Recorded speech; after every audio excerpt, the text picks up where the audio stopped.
নমস্কার বন্ধুরা, welcome back to my channel. I hope তোমরা সবাই ভালো আছো। তোমাদের ভালোবাসায় ও আশীর্বাদে আমরাও সবাই ভালো আছি। তো সকাল সকাল আজকে উঠে পড়েছি, আর সকাল সকাল আমি তোমাদের সামনে ব্লগ নিয়ে চলে এসেছি। আজকে দেখো সকাল সকাল উঠে বাসি যাবতীয় ছিল পুজোর সব কাজ সেরে এখন ছেলে মেয়েদের ওরা বলছে দুধ পাউরুটি খাবে, ওদেরকে দুধ দিয়ে পাউরুটি দিয়েছি খাচ্ছে। আমরাও চা পাউরুটি দিয়ে চা খাবো আর কি। আজকে মুড়ি টুড়ি ঘরে নেই, মুড়ি খাওয়া হবে না, পাউরুটি দিয়েই খাওয়া হবে আর কি। তা ওই কাপগুলো দেখতে পাচ্ছ, ছোট্ট ছোটো কাপ, ওই কাপগুলো নতুন বের করেছি আর কি। ওরা বলছে না আমরা ওই নতুন কাপেই খাবো আর কি। তো আমরা যে কাপ চা খাই আর কি, তো ওই কাপেই করে এক কাপ করে দুধ দিয়েছি আর পাউরুটি দিয়েছি, ওরা খাচ্ছে। আর আমরা এদিকে চা নিয়ে নিয়েছি দুজনে। তো এদিকে আমি আমার পরিচয়টা দিয়ে নিই। নমস্কার, আমি কোচবিহার থেকে, খুব ছোট্ট একটা গ্রাম এবং খুব সুন্দর একটা গ্রামের গ্রাম্য গৃহবধূ। আমার চ্যানেল রূপম লাফটার এবং আমার নাম হচ্ছে রূপালী। আমার এই ছোট্ট চ্যানেলে তোমাদের সকলকে জানাই অনেক অনেক অভিনন্দন।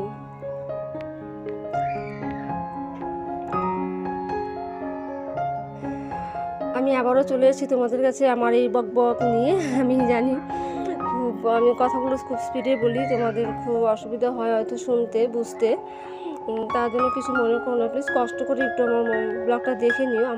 আমার এই ব্লগটা খুব বেশি বড় না, 5-6 মিনিটের ব্লগ হবে আর কি। তো তোমরা প্লিজ আমার ব্লগটা দেখে নিও কষ্ট করে।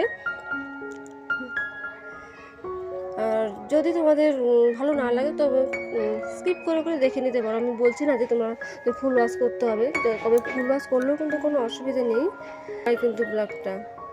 তো তোমাদের খুশি মতো তোমরা আমার এই ব্লগটা দেখে নিও। আমার ব্লগে আমি যখন ভয়েস দিয়েছিলাম পাশে কিন্তু কীর্তন হচ্ছে, পাশে কীর্তন চলছে, কীর্তনের আওয়াজ হয়তো তোমাদের আসতে পারে। তো তোমরা একটু বুঝে নিও, কারণ এই কীর্তন কিন্তু চলবে 1 সপ্তাহ মতো চলবে আর কি। তো আমি তো ভয়েসটা এই 1 সপ্তাহ অবধি বন্ধ করে রাখতে পারবো না, তাই কীর্তনের মাঝেও তোমাদেরকে আমি আমার ভয়েসটা দিচ্ছি আর কি আমার ব্লগে।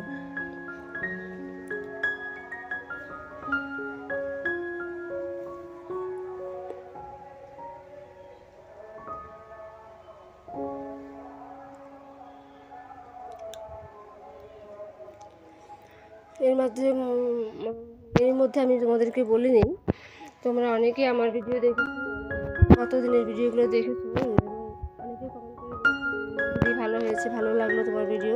তো যারা যারা আমার ভিডিও দেখেছো তাদেরকে অসংখ্য ধন্যবাদ আমার ব্লগগুলো দেখার জন্য, ফুল ওয়াচ করার জন্য এবং আমাকে কমেন্ট করার জন্য এবং আমার ভিডিওতে লাইক দেওয়ার জন্য তোমাদেরকে আমি অসংখ্য ধন্যবাদ।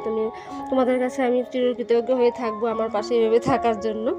আমি আশা রাখছি তোমরা আগামী দিনেও আমার পাশে থাকবে, যে গত দিনে যেরকম ছিলে আমার পাশে, আগামী দিনেও আমার পাশে থাকবে, সেই আশা রেখে আমি কিন্তু ব্লগগুলো বানাই এবং ভিডিওগুলো তোমাদের কাছে পোস্ট করে দিই।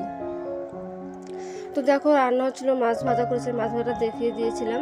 তারপর আমার দেখতে পাচ্ছ 3 জন আছে, 2 জন তো একজন মেয়ে, মাঝখানে মেয়ে, বা পাশে আমার ছেলে এবং ডান পাশে আমার দেওয়ারের ছেলে রিমন, সেও আসছে। তো ওরা বলছে মাশরুমের পকোড়া খাবে, তো সেটাই মাশরুমের পকোড়া ওদেরকে বানিয়ে দিলাম, ওরা খাচ্ছে। আর এদিকে আমি মাশরুমের সবজি বসিয়ে দিয়েছি।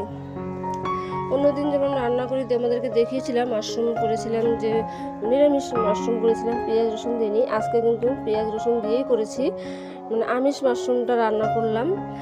তো কালারটা দেখতে পাচ্ছ, মোবাইলে কিন্তু কালারটা কেমন যেন দেখাচ্ছে, কালচে, কিন্তু এমনিতে কিন্তু কালারটা খুব ভালো হয়েছিল দেখতে।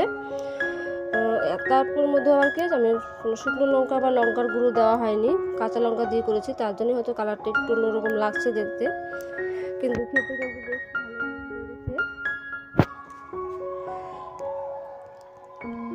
আমার এই মাশরুমের সবজিটা দেখতে কেমন হয়েছে তোমরা প্লিজ কমেন্ট করে জানিও।